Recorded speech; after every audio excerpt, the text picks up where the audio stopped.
boy, oh boy, oh boy, oh boy, it's the O Wrestling Podcast. I'm your host, CW. Thank you so much for listening. Make sure to hit that bell on YouTube and subscribe to the podcast on any and all podcasting platforms. Also, tell a friend about the show. Let them know that you listen to 10 minutes of wrestling every day. Let's talk about the mind-blowing idea that WWE was just sold to the Endeavor Group for a lot of money. It was like valuated at $9.1 billion, which is insane.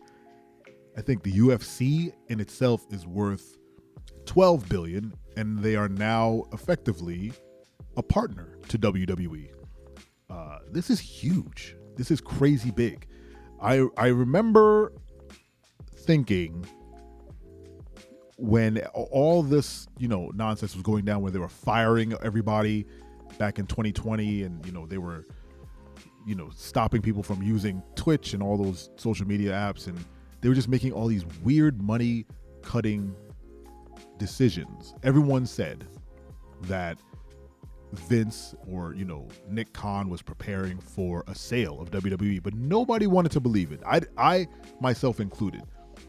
Having been through an acquisition, a company acquisition, those were all the telltale signs that, something was going to be sold or whatever. I've seen this stuff happen before, and I was in denial with WWE. Why? Because WWE has been, for my entire life, a family-owned, multi-billion-dollar corporation that was just sort of independent from everything. It just stood on its own merit. WWE always, for whatever, forget all the, the politics of the backstage stuff, and forget Vince's insane personality and his just awful behavior. Forget all of this stuff.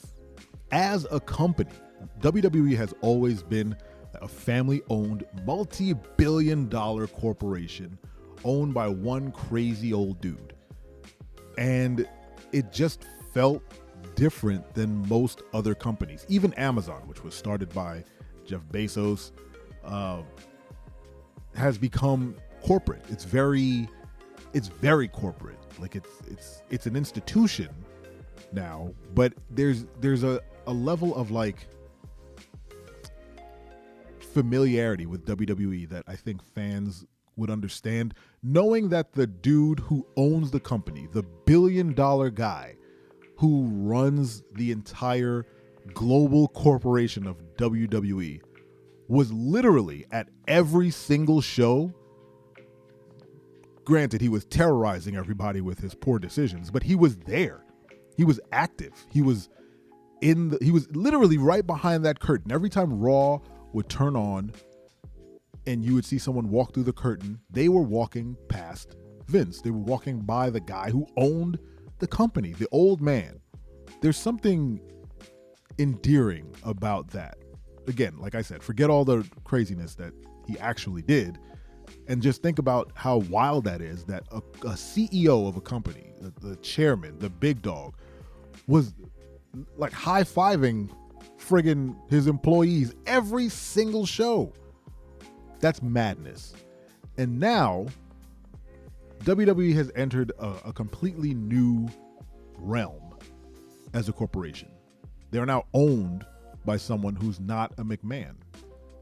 They will be run by Vince, obviously. He's going to be executive chairman, whatever this new corporation is that will house WWE and its subsidiaries. But it's not owned outright by Vince. Has a boss. Vince has a boss, y'all. How weird is that? I'm sure in his mind he doesn't have a boss, but Vince has always been the be-all, end-all. This is how it goes in this company. This is my company. You say, I'll kill it if I have to. No one else is getting it. Now someone else has it. And it's weird. It's exciting, for sure. It definitely puts WWE in a different light now. A lot of things are going to happen before this deal is finalized that are going to inform what this company will be in 10 years, right? I think the UFC is a decent, I don't know if I would say decent look at what WWE could be. Not for the better. I don't think UFC's run very well. It does a lot of work, and Dana White does what he does, but he's another one that he's always kind of got his hands on it. Well, he's the booker anyway, so he's kind of the Vince McMahon of the UFC, but he doesn't do a great job. He does a good job, but fighters don't get the pay that they deserve. The pay-per-views, for the most part, are lacking sometimes. I stopped watching the UFC, so I can't really comment on what their product is now.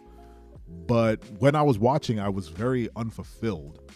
And there was a level of WWE-ness that had crept into the UFC where I enjoyed around 2010 in the UFC. I think that was the peak for me, when records mattered.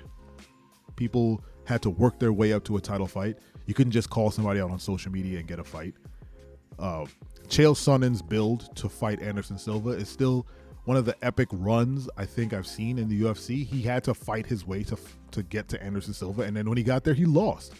Sort of like Cody Rhodes and Roman Reigns. Hey, sometimes the guy you back is not going to win. But that's a whole other episode. But the UFC hasn't been that in a very long time. And I hope that doesn't then sort of retroactively creep back into WWE somehow.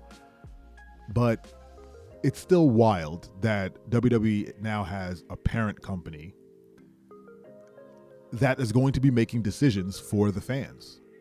Decisions like, will you have to pay for pay-per-views again? Are we going to be spending upwards of $70 to watch Backlash? And, well, not this year, but whatever, SummerSlam or day one of WrestleMania next year. Are we going to have to pay for that again?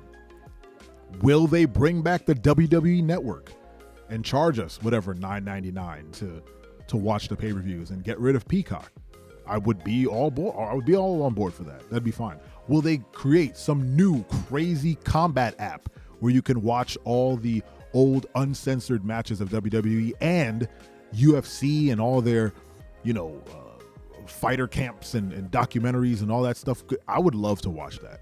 I would live through nostalgia. I'd go back and watch all those old Ultimate Fighters if they had that on one giant app, of course. And then you can watch like the pay-per-views and the premium live events from WWE. That's a good idea. I'm glad I just thought of it. Who knows? Who knows what's going to happen? Who knows what they're going to do? Who knows how much influence Vince will have on this? And let's not forget the thing that could also happen. Right now, Endeavor has 2 more board seats than WWE people. So they have majority control over decisions for the company. There is a very, I wouldn't say strong, but there is a possibility, it exists in the world, that Endeavor and its board members vote Vince out of the company. And then there are no McMahons running WWE. Why do I say that? Because again, I've been through acquisitions in companies. The former boss doesn't make it through. That's not what the acquisition is about. They don't want the baggage from the last regime. They want to do whatever it is they want to do. And they don't really care what the old guy has to say about the new company. Granted, Vince is executive chairman of whatever this new corp is going to be that runs WWE. But again, he is outnumbered. And I don't know. They might not want the press of Vincent Kennedy McMahon. Who knows? What do you think about WWE being owned by a whole other corporation and not run by a sole McMahon? Let me know in the comments. We'll keep talking about this crazy sale. Don't you forget. I'm your friend, but if I ever see you in the ring, I can beat you. Don't you know? Yeah, yeah, yeah.